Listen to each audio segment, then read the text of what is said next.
Bismillahirrahmanirrahim. Assalamualaikum warahmatullahi wabarakatuh. Yang terhormat, Dr. Helna Nelis, MPD, selaku dosen pengampu pada mata kuliah pengembangan kurikulum. Sebelumnya izin memperkenalkan diri, nama saya Tazkia dengan NIM 221210042 dari kelas B PAI semester 4. Baiklah, sebelumnya saya dari kelompok 10 dengan judul Pengembangan Komponen Evaluasi dalam Pengembangan Kurikulum. Di sini saya akan menjelaskan materi tentang teknik dan instrumen penilaian. Sebelumnya, saya akan memaparkan tentang pemetaan teknik penilaian. Yang pertama adalah hasil pembelajaran di dalam setiap kurikulum dapat dikembangkan secara luas dari bahan atau materi pembelajaran subjek dan karakteristik kompetensi serta indikator. Dari sisi karakteristik kompetensi belajar, guru dapat menetapkan teknik penilaian yang akan digunakan berdasarkan karakteristik kompetensi dasar. Berdasarkan hal itu, guru juga dapat memanfaatkan berbagai teknik penilaian guna memperoleh informasi penguasaan siswa terhadap bahan atau materi pembelajaran atau kompetensi yang dituntut. Selanjutnya, indikator pencapaian kompetensi dirumuskan menjadi indikator penilaian atau indikator soal. Nah, indikator soal inilah yang menentukan nantinya teknik dan instrumen penilaiannya. Dalam praktiknya, guru dapat mengembangkan beberapa teknik dan instrumen penilaian pada satu indikator. Jika indikator tersebut memuat lebih dari satu atau lebih aspek pembelajaran tertentu. Di dalam kurikulum 2013, misalnya, teknik tes digunakan untuk mencapai ketercapaian kompetensi dasar pada aspek pengetahuan dan keterampilan. Nah, di dalam teknik tes tersebut, guru dapat menyajikannya dalam bentuk tes tertulis, tes lisan, maupun tes kinerja atau unjuk kerja sebagaimana disajikan pada rincian di bawah nanti. Sedangkan teknik non-tes digunakan untuk mengukur ketercapaian kompetensi pada aspek sikap spiritual dan aspek sosial. Upaya meningkatkan hasil belajar peserta didik berkaitan dengan cara atau alat dalam penilaian, yaitu yang pertama ada metode penilaian. Penilaian dapat dilakukan melalui metode tes maupun non-tes. Seperti yang telah saya paparkan tadi, metode tes dipilih pada respon yang dikumpulkan dapat dikategorikan benar atau salah. Nah, bila respon yang dikumpulkan tidak dapat dikategorikan benar atau salah, maka digunakan metode non-tes. Metode tes dan berupa tes tulis atau tes kinerja. Yang pertama ada tes tulis. Nah, tes tertulis ini dapat dilakukan dengan cara memilih jawaban yang tersedia. Misalnya, soal bentuk pilihan ganda, benar atau salah, menjodohkan. Ada pula yang meminta peserta menuliskan sendiri responnya. Misalnya, soal berbentuk esai, baik esai isian singkat maupun esai bebas. Selanjutnya ada tes kinerja. Nah, tes kinerja juga dibedakan menjadi dua. Yang pertama ada tes kinerja perilaku terbatas. Tes ini meminta peserta didik untuk menunjukkan kinerja dengan tugas-tugas tertentu dengan topik yang terstruktur secara ketat. Misalnya, peserta diminta menulis paragraf dengan topik yang sudah ditentukan atau mengoperasikan suatu alat tertentu atau perilaku meluas yang menghendaki peserta menunjukkan kinerja lebih komprehensif dan tidak dibatasi. Jadi ada dua. Yang pertama, unjuk kerja tes kinerja terbatas yang dibatasi, dan yang kedua adalah tidak dibatasi. Misalnya, peserta didik diminta untuk merumuskan hipotesis. Nah, yang nantinya kemudian peserta didik ini akan diminta membuat rancangan dan melaksanakan eksperimen untuk menguji hipotesis tersebut. Yang ketiga, ada metode non-tes. Metode non-tes ini digunakan untuk menilai sikap, minat, atau motivasi. Nah, metode non-tes ini umumnya digunakan untuk mengukur ranah afektif. Metode non-tes lazimnya menggunakan instrumen angket, kuesioner, penilaian diri, penilaian teman sejawat, dan lain-lain. Hasil penilaian ini tidak dapat diinterpretasi ke dalam kategori benar atau salah, namun untuk mendapatkan deskripsi tentang profil peserta didik. Selanjutnya masuk ke dalam inti pembahasan yakni teknik dan instrumen penilaian. Yang pertama, untuk mengumpulkan informasi tentang kemajuan peserta didik dapat dilakukan dengan berbagai teknik, baik berhubungan dengan proses maupun hasil belajar. Teknik mengumpulkan informasi tersebut pada prinsipnya adalah cara penilaian kemajuan belajar peserta didik terhadap pencapaian kompetensi.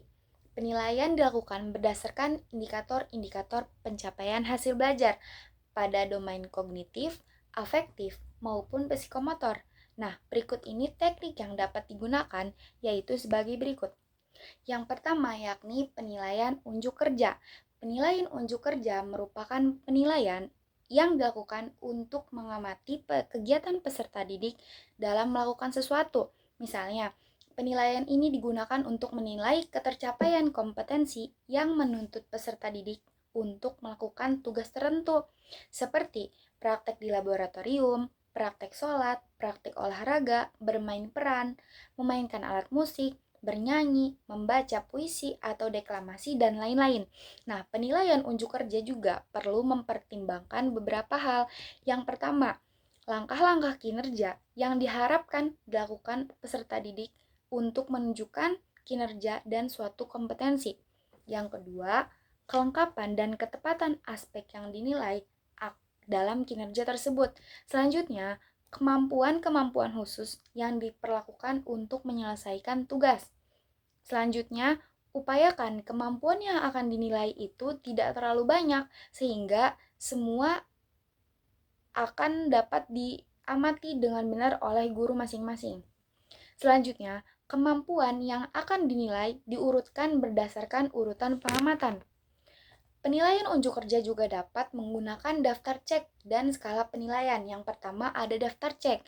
Nah, daftar cek ini dipilih jika unjuk kerja yang dinilai relatif sederhana sehingga kinerja peserta didik representatif untuk diklasifikasikan menjadi kategori saja. 2 kategori saja, ya atau tidak. Yang kedua, ada skala penilaian. Ada kalanya kinerja peserta didik cukup kompleks sehingga sulit atau merasa tidak adil kalau hanya diklasifikasikan menjadi 2 kategori saja, iya atau tidak, memenuhi atau tidak memenuhi. Oleh karena itu, dapat dipilih skala penilaian lebih dari 2 kategori, misalnya 1, 2, dan 3.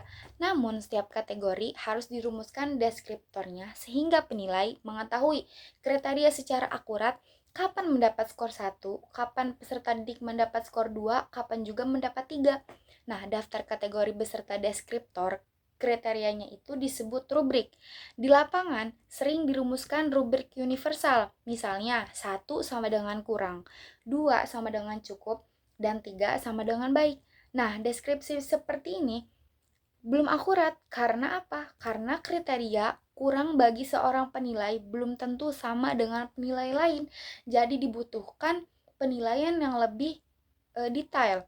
Nah, karena itu deskripsi dalam rubrik harus jelas dan terukur.